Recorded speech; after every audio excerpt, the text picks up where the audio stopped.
How to quickly change between apps on iPhone 16. Hey there, welcome back. In today's video, I'm going to show you how to quickly switch between apps on your iPhone 16. These tips will make switching apps super easy. Let's get started. Swipe quickly between apps. While in an app, swipe horizontally along the bottom edge of the screen to jump between recent apps. This is the fastest way to move back and forth without opening the app switcher. Or you can use the home gesture. If your iPhone has Face ID, swipe up from the bottom edge of the screen and pause in the middle. You'll see all your open apps displayed in the app switcher.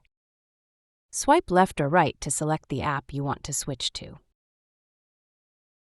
Use Siri to open apps. Activate Siri by saying "Hey Siri" or pressing the side button. Say the app name, like Open Settings, and Siri will switch to that app instantly. And that's how you can quickly switch between apps on your iPhone 16. These methods are easy, efficient, and perfect for multitasking. If you found this video helpful, don't forget to like, share, and subscribe for more iPhone tips. Thanks for watching, and I'll catch you in the next one.